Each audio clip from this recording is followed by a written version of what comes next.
UPSC कहता है कि आपको 66.67 मार्क्स सीसैट में स्कोर करने हैं, लेकिन एस्पिरेंट को आजकल जैसा ट्रेंड चल रहा है उसमें काफ़ी प्रॉब्लम हो रही है। खैर, अपना पार्ट 9 है सीसैट की डेली प्रैक्टिस सीरीज़ में। अगर आप पहली बार इस वीडियो पे आए हैं, तो इससे पहले मैं 8 लेक्चर्स ऑलरेडी डाल चुका हूँ। कंप्लीट प्लेलिस्ट का लिंक आपको नीचे डिस्क्रिप्शन में मिलेगा। आप उस पे क्लिक करके पीछे के सारे लेक्चर्स देख सकते हैं। इस पूरी सीरीज़ में ऑलमोस्ट रोज़ जो है, मैं 15 से 20 मिनट का एक वीडियो डालता हूँ, जिसमें कोशिश ये रहती है कि यूपीएससी के सीसैट में जो अलग-अलग चैप्टर्स पूछे जाते हैं, उनके डिफ़िकल्ट क्वेश्चंस को यहाँ पे करवाया जाए, जो करंट ट्रेंड है। तो आज का पहला सवाल है, एक स्क्वायर बनाया हमने, 4 भुजाओं वाला वर्ग। कैसे? Bye joining the mid point of the sides of a square. एक स्क्वायर है, उसके अंदर मिड पॉइंट जॉइन करके हमने एक और स्क्वायर बनाया। A third square is drawn inside the second square in the same way. पहले के अंदर दूसरा, दूसरे के अंदर तीसरा, and this process continuous indefinitely.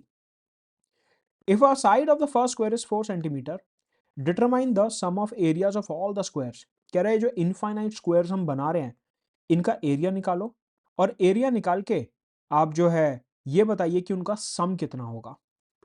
तो प्रॉब्लम समझते हैं क्या है कि अगर 4 सेंटीमीटर का स्क्वायर है, इसके मिड पॉइंट्स को हमने ज्वाइन करा और अंदर एक स्क्वायर बनाया, फिर इसके मिड पॉइंट्स को ज्वाइन करा और अंदर एक स्क्वायर बनाया, फिर इसके मिड पॉइंट्स को ज्वाइन करा और अंदर एक स्क्वायर बनाया, और ये प्रोसेस इनफाइनाइटली चलता रहेगा, लाइक दिस। हमें बताना है ये जो इनफाइनाइट प्रोसेस चल रहा है, इसमें सब स्क्वायर्स के एरिया का सम कितना होगा। अगर मैं स्क्वायर नंबर 1 की बात करता हूं, तो मेरे को पता है कि उसकी ये साइड हमारे को 4 सेंटीमीटर दी हुई है ऑलरेडी, और इसका एरिया हो गया 16 सेंटीमीटर स्क्वायर, क्योंकि आपको पता है स्क्वायर का जो एरिया होता है दैट इज ए स्क्वायर, मतलब कि जो उसकी साइड होती है उसका स्क्वायर। क्वेश्चन में देखिए यहाँ पे दिया हुआ है कि जो पहला स्क्वायर है उसकी साइड 4 सेंटीमीटर है। नाउ सेकेंड स्क्वायर की बात करते हैं, जो अंदर वाला स्क्वायर है। अब देखिए उसने हमारे को क्वेश्चन में बोला है कि ये जो बाहर वाला स्क्वायर है ना, इसके मिड पॉइंट्स को ज्वाइन करके हमने अंदर स्क्वायर बनाया है। मतलब कि ये साइड 2 हो गई और ये भी 2 हो गई, ये साइड 2 हो गई और ये भी 2 हो गई।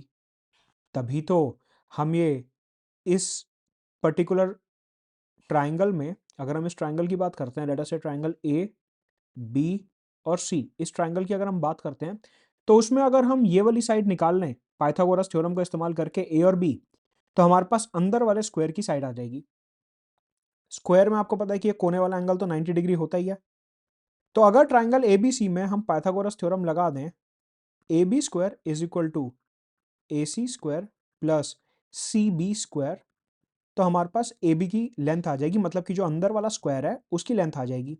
ठीक है, तो a b square is equal to 2 square plus 2 square, मतलब कि 4 प्लस 4, मतलब कि 8। ये आ गई ए बी स्क्वायर की वैल्यू। तो ए बी कितना हो गया, अंडर रूट ऑफ 8, यानी कि 2√2।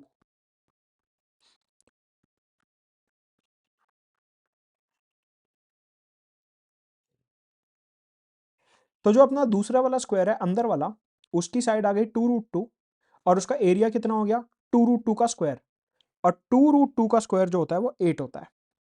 ठीक है, अब आप ध्यान से देखिए, मैं अब इसके अंदर वाले स्क्वायर की बात करूंगा। ये वाला जो स्क्वायर है, ये जो तीसरा स्क्वायर है, अब इसकी बात करते हैं। तो सर क्या ये प्रोसेस इनफाइनाइट टाइम्स हमारे को करना पड़ेगा? नहीं, ऐसा नहीं है, कोई ना कोई पैटर्न तो दिख ही जाएगा। तो अभी देखते हैं इधर क्या हो रहा है। अगर मैं बात करूं इस छोटे ट्राइंगल में कि ये ए डी और ई, अगर मैं ट्राइंगल ए डी ई में बात करता हूं, तो हमारे को क्लियरली दिखता है कि ए और डी की लेंथ हो गई √2, और ए और ई की लेंथ भी हो गई √2। कैसे? आपको पता है कि जो अंदर वाला स्क्वायर है, उसकी पूरी लेंथ जो है, उसकी पूरी लेंथ जो है वो है 2√2। ये हमने निकाला 2√2। अब ये डी और ई जो है ये मिड पॉइंट पे बने हुए हैं, क्योंकि क्वेश्चन क्या बोल रहा है कि हर स्क्वायर के मिड पॉइंट्स को ज्वाइन करके हमने एक अंदर स्क्वायर बनाया है। तो आप ये समझिए कि ये जो डी और ई पॉइंट्स हैं ये भी मिड पॉइंट के ऊपर ही लोकेटेड है, कि मतलब अगर मैं 2√2 का हाफ कर दूं तो मेरे पास क्या बचता है, √2 बचता है। तो मतलब कि ए डी की जो लेंथ है वो √2 है और ए ई की जो लेंथ है वो भी √2 है। तो अब मेरे को निकालना है डी ई, और ये हो गया 90 डिग्री, ये 90 डिग्री हो गया एंगल सेकेंड स्क्वायर में, ये एंगल 90 डिग्री हो गया इधर।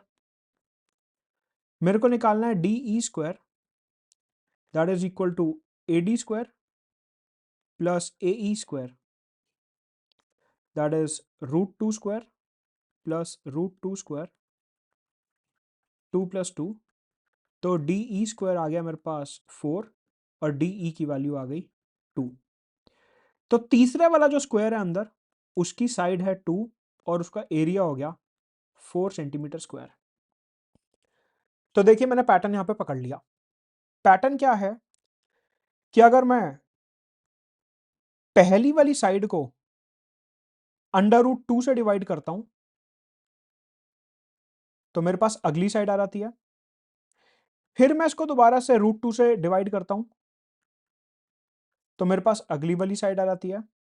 सिमिलरली अगर मैं इसको √2 से डिवाइड करता हूं तो मेरे पास अगली साइड आ जाएगी। सिमिलरली मेरे पास अगली साइड आ जाएगी। सिमिलरली मेरे पास अगली साइड आ जाएगी। सिमिलरली मेरे पास अगली साइड आ जाएगी। मतलब कि आपको पहले वाली साइड को √2 से डिवाइड करना है तो दूसरी साइड आ जाएगी, पहले वाली साइड को √2 से डिवाइड करना है तो दूसरी साइड आ जाएगी, पहले वाली साइड को √2 से डिवाइड करना है तो दूसरी साइड आ जाएगी, √2 से डिवाइड करना है दूसरी साइड, √2 से डिवाइड करना है दूसरी साइड, √2 से डिवाइड करना है दूसरी साइड। इस तरीके से जब आप √2 से डिवाइड करते रहोगे तो आपके पास साइड्स आती रहेंगी। तो पैटर्न हमारे को मिल गया। सिमिलरली एरिया जो है वो कितना हो गया, √2 का स्क्वायर होता है 2, इसका स्क्वायर होता है 1, 1/√2 का स्क्वायर हो गया 1/2, इसका एरिया हो गया 1/2 का स्क्वायर 1/4। इसमें भी पैटर्न हमारे को मिल गया। पैटर्न क्या है कि हर एरिया जो है उसको डिवाइड बाय 2 करिए तो आपके पास अगला एरिया आ जाएगा, डिवाइड बाय 2 करिए अगला एरिया, डिवाइड बाय 2 अगला area, divide by 2, divide by 2, divide by 2। मतलब कि मेरे को समझ आ गया कि यहां पे हमारे को बेसिकली क्या करना है, अगर हमारे को टोटल एरिया निकालना है सबका सम करना है तो हमारे को सिंपली इन्हें ऐड करना है। मतलब कि हमें 16, 8, 4, 2, 1, 1/2, 1/4 एंड सो ऑन इन्हें ऐड करना है। मुझे क्लियरली दिखता है कि ये एक जियोमेट्रिक प्रोग्रेशन जीपी बनता है, ये एक इनफाइनाइट जीपी बनता है। इनफाइनाइट जीपी का मतलब है कि क्योंकि इनफाइनाइट स्क्वायर्स हमारे को यहाँ पे बनाने हैं इसलिए इनफाइनाइट साइड्स और उनसे कॉरस्पॉन्डिंग इनफाइनाइट एरियाज अपने को इधर देखने को मिलते हैं। तो ये जो है पूरा एक इनफाइनाइट जीपी का क्वेश्चन बन जाता है। कह रहा है इनका सम निकालो। आपको पता है sum of an infinite GP is a/1 - r, जहां पे a जो होता है वो फर्स्ट टर्म होता है, ये जो जीपी दिया हुआ उसका पहला टर्म, और r जो होता है दैट इज कॉमन रेशियो। ठीक है, इस क्वेश्चन में a हो गया 16 क्योंकि हमारे को एरिया का सम निकालना है, इसलिए पहला एरिया हो गया 16 और r हो गया, r कैसे निकालते हैं, सेकेंड टर्म को फर्स्ट टर्म से डिवाइड करके, सेकेंड टर्म को फर्स्ट टर्म से डिवाइड करके, तो r आ गया हमारे पास 1/2। ये हो गई हमारी टर्म्स। हमारे को इनफाइनाइट जीपी का सम निकालना है, that is 16/1 - 1/2, that is 32 centimetre square. आपका आंसर आ गया ए। ये इनफाइनाइट जीपी का क्वेश्चन था। नेक्स्ट, ये पाइप्स और सिस्टर्न्स का क्वेश्चन है। एक पाइप है जो पानी अंदर डालती है 5 घंटे में, वो पूरे टैंक को 5 घंटे में भर देगी, और उसके बाद एक आउटलेट पाइप बना हुआ है।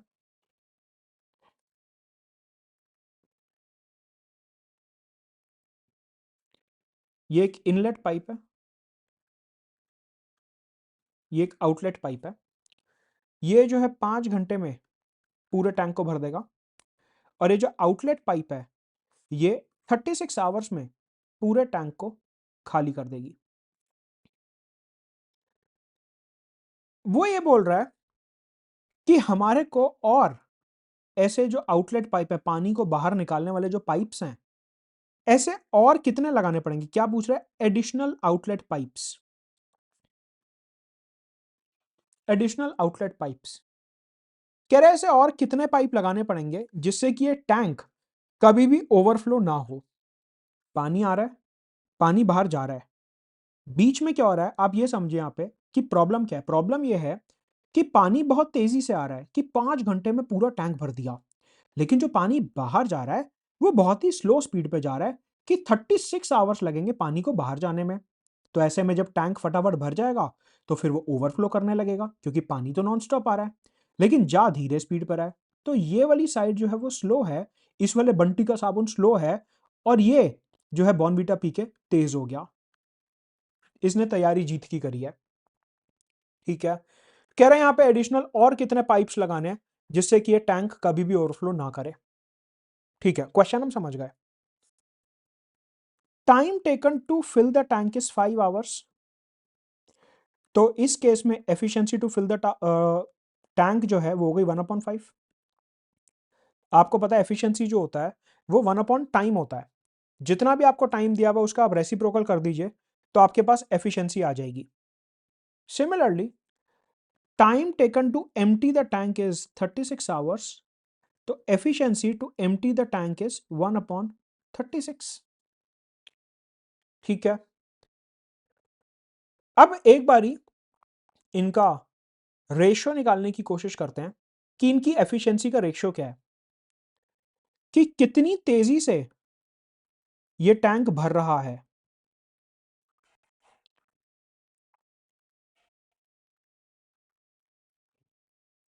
7.2। आप कहोगे सर ये क्या करा है? बेसिकली मैंने ये करा है, जैसे कहते हैं ना कि विराट कोहली ने रोहित शर्मा से 2 गुना तेजी से रन मारे, या फिर बुमराह ने 3 गुना तेजी से as compare to Mohammed Siraj wicket लिए, ऐसे कहते हैं क्रिकेट में।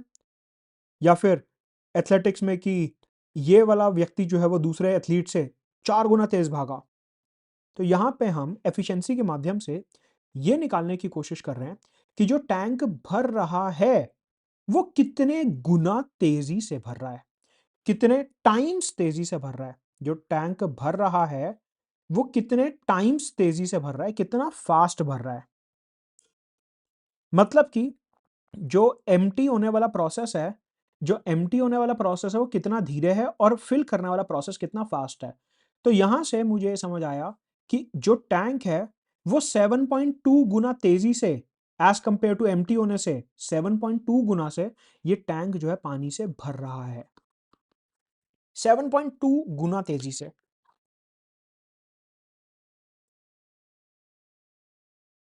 कि मतलब इसको समझने का और आसान तरीका क्या है, थोड़ा लेमन भाषा में समझते हैं कि जितनी देर में ये एक पाइप टैंक को खाली करेगी उतनी देर में तो ये वाली पाइप जो है इनलेट वाली 7.2 टैंक भर देगी। इसका मतलब ये हुआ कि जितनी तेजी से आउटलेट वाली पाइप में से पानी बाहर जा रहा है उतनी देर में तो ये 7 टैंक भर देगा पूरे। ये मतलब है इसका, 7.2 एग्जैक्टली। तो मतलब हम क्या ये बोल सकते हैं कि अगर अब अच्छा आप ये समझिए कि जो पाइप्स होते हैं उनका नंबर हमेशा कैसा होगा, उनका नंबर हमेशा होल नंबर होगा। होल नंबर का मतलब है 0 1 2 3 4 5 6 7 8 9 10, इस तरीके से। पाइप्स का नंबर कभी भी नेगेटिव नहीं हो सकता कि -3 पाइप लगा दो, -5 पाइप लगा दो। ठीक है, और पाइप का नंबर डेसिमल में भी नहीं हो सकता कि अच्छा प्लम्बर भैया कितने पाइप लिए हैं, वो कह रहा है 1.35 पाइप ले आओ, ऐसा तो कुछ नहीं होता। पाइप कितना आएगा, एक आएगा, दो आएंगे, तीन आएंगे, मतलब कि पाइप जो है वो होल नंबर में आएंगे। तो अब आप यहाँ पे समझिए कि ये जो फिल करने वाला प्रोसेस है ये 7.2 टाइम ज़्यादा तेज़ है खाली करने वाले प्रोसेस से। तो प्लम्बर घर पे आया, हमने उसे पूछा कि भैया यहाँ पे कितने पाइप लगा दे जिससे कि ये टंकी कभी ओवरफ्लो ना हो। उसने बोला मेरे को लगभग लगता है कि ये 7 गुना तेजी से भर रहा है, 7.2 गुना तेजी से भर रहा है। तो आप एक काम करो, 8 पाइप इधर लगा दो, ऐसे 8 पाइप लगा दो। हमने पूछा भैया ये 7.2 टाइम्स फास्ट है तो 8 पाइप क्यों लगाने हैं? उसने बताया कि सर देखिए आप 7 पाइप्स तो लगा नहीं सकते, क्योंकि अगर 7 पाइप्स लगाओगे फिर भी 0.2 वाला पानी जो है बाहर चला जाएगा। तो क्योंकि 7.2 पाइप आपको दुकान वाला देगा नहीं, तो आप 8 पाइप ले आइए सेफ साइड के लिए, उससे क्या होगा कि पानी बिल्कुल ही ओवरफ्लो नहीं करेगा। अगर आप 7 पाइप लाते हो फिर भी पानी अंदर आने की जो पॉसिबिलिटी है वो ज़्यादा है और बाहर जाने की कम है। हाँ, बात तो सही कह रहे हो कि अगर हम 7 पाइप्स लगा देते हैं तो ये 0.2 छूट जाएगा। तो प्लम्बर ने बोला आप 8 पाइप लगा दो। हमने कहा ठीक है भैया 8 पाइप लगा देते हैं। मैं बाजार जाने लगा सामान लेने, तो मैंने कहा कि भैया 8 पाइप लाने हैं? कहता हाँ। मैंने कहा लेकिन एक तो ऑलरेडी लगा हुआ है। तो उसे याद आया, हाँ, हाँ, हाँ, एक तो लगा हुआ है, तो एक काम करो आप सिर्फ 7 पाइप ले आओ। आप जो है 7 पाइप ले आओ, एक तो लगा हुआ ही है, 7 और लगा देंगे। क्वेश्चन यही था एडिशनल कितने पाइप चाहिए? 7 पाइप चाहिए। टोटल 8 चाहिए, लेकिन एडिशनल कि जो एक लगा हुआ है उसके अलावा और कितने चाहिए? तो प्लम्बर ने बताया कि भैया एक काम करो 7 ले आओ, एक तो लगा हुआ ही है। तो इस टाइप के पाइप्स एंड सिस्टम्स वाले क्वेश्चन में हमेशा एफिशिएंसी कंपेयर करके हम देख सकते हैं कि हमारे को कितने आउटलेट इनलेट पाइप्स लगाने हैं और उस हिसाब से अपना क्वेश्चन मैनेज होगा। ये था पाइप्स एंड सिस्टम्स का क्वेश्चन। अगले क्वेश्चन पे चलते हैं। ये टाइम स्पीड डिस्टेंस का क्वेश्चन है। आगे बढ़ने से पहले अगर ये लेसन पसंद आ रहा है तो कमेंट में मेरे को बताएंगे कि और किन टॉपिक्स के ऊपर हम क्वेश्चंस बना सकते हैं। कौन से आपके ऐसे वीक एरियाज हैं जिनके ऊपर मैं 10th पार्ट के अंदर क्वेश्चंस डालूं और आपको ये जो अभी तक हमने क्वेश्चंस कर रहे हैं समझ आ रहे हैं या नहीं आ रहे हैं। वीडियो को लाइक करना तो बिल्कुल नहीं भूलेंगे और चैनल को भी सब्सक्राइब कर लीजिए क्योंकि पॉलिटी आईआर और सीसैट के वीडियोस ऑलमोस्ट डेली बेसिस पे आते हैं, 2 से 3 वीडियोस, साथ में अलग अलग शॉर्ट्स भी मैं डालता हूं, तो उसको जरूर ज्वाइन करेंगे चैनल को। राइट, अगला क्वेश्चन है कि ए और बी जो हैं वो सेम टाइम पे वॉक करने निकले एक दूसरे की तरफ, आगरा और बनारस से। ए जो है आगरा से निकला, बी जो है बनारस से निकला। कह रहा है आगरा और बनारस जो है वो 144 किलोमीटर दूर है। ठीक है,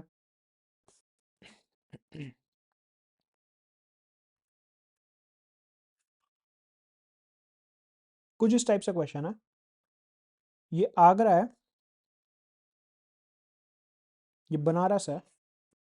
ए निकलेगा यहां से, बी निकलेगा यहां से।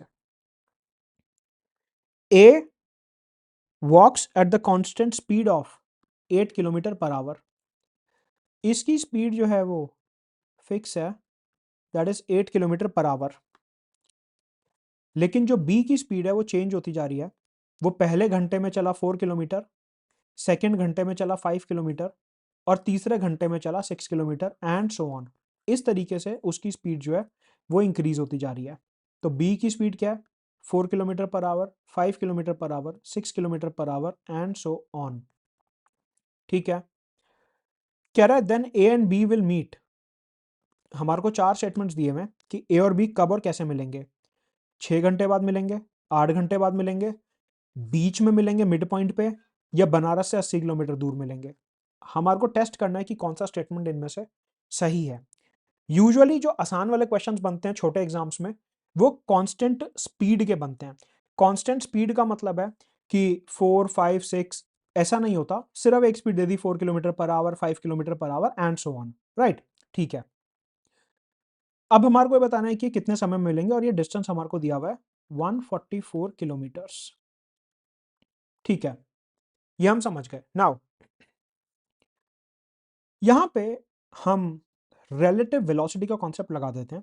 आपको पता है कि अगर दो बॉडीज ऑपोजिट डायरेक्शन में मूव कर रही होती हैं तो किसी भी एक को हम रेस्ट पे कर सकते हैं और दूसरे वाले में उसकी स्पीड को ऐड कर सकते हैं।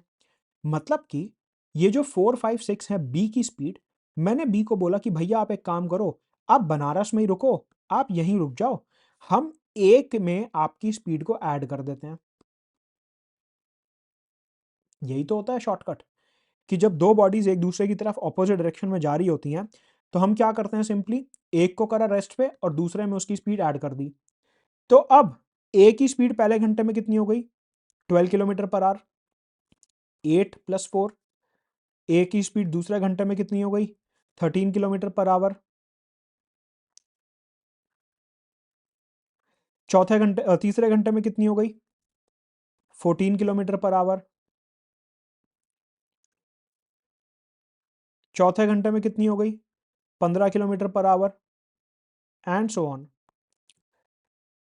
हमने क्वेश्चन को यहाँ पे शॉर्टकट से थोड़ा सा मोल्ड कर लिया, चेंज कर लिया। तो अब हमारा क्वेश्चन क्या बनता है कि ए जो है वो बी की तरफ बहुत तेजी से जा रहा है, 12 किलोमीटर पर आवर पे पहले घंटे में, 13 किलोमीटर पर आवर पे दूसरे घंटे में, 14 किलोमीटर पर आवर, फिर 15 किलोमीटर पर आवर, ऐसे वो बी की तरफ जा रहा है।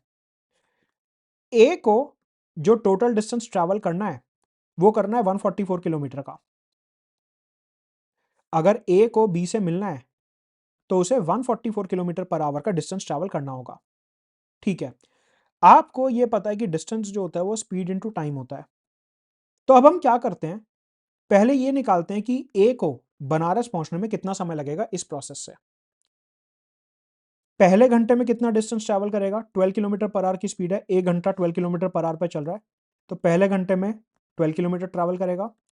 दूसरे घंटे में स्पीड थी 13 किलोमीटर पर आवर 1 घंटे के लिए, तो दूसरे घंटे में 13 किलोमीटर ट्रैवल करेगा।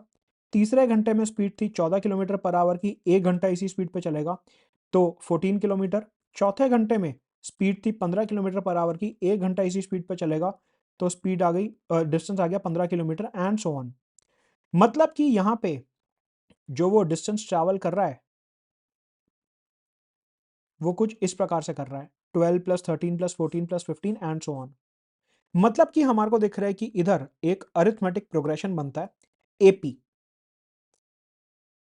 एपी बन रहा है 12 plus 13 plus 14 plus 15 and so on, और हमारे को सम ऑफ एपी दिया हुआ है 144 किलोमीटर।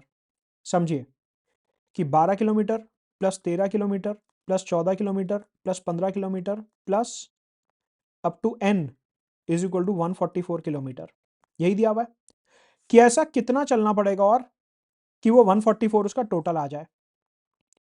सम ऑफ एपी का फॉर्मूला होता है N upon two plus into two A plus N minus one into D. N हमारे को निकालना है, सम दिया हुआ है 144, ए होता है पहला टर्म दैट इज 12, डी होता है डिफरेंस कि हर दो टर्म्स में कितना डिफरेंस है, यहाँ पे डिफरेंस 1 दिया हुआ है। इससे हमारे को पता चल जाएगा कि ए जो है वो कितने घंटे ट्रैवल करके बी तक जाएगा। क्यों? क्योंकि पहले घंटे में 12, दूसरे में 13, तीसरे में 14, चौथे में 15 एंड सो ऑन, ये प्रोसेस चल रहा है। तो ऐसी कितनी टर्म्स आएंगी, 16, 17, 18, 19, 20, 21, 22, कहां तक आएगा हमारे को वो देखना है, वो पता चलेगा एन से। सॉल्व करते हैं। 144 is equal to n upon two, 2 into 12 plus N minus one, क्योंकि डी की वैल्यू 1 है। ठीक है, तो ये हो गया 288, ये 2 को मैं इधर ले आया, n 24 plus N minus one.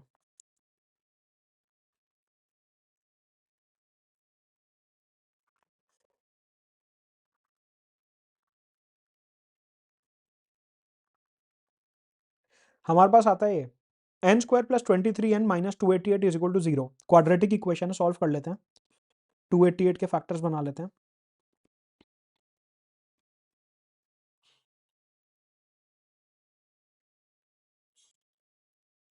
हमारे को 23 चाहिए इधर, तो ये हमारे पास बनेगा n square plus 32n minus 9n minus 288 is equal to 0।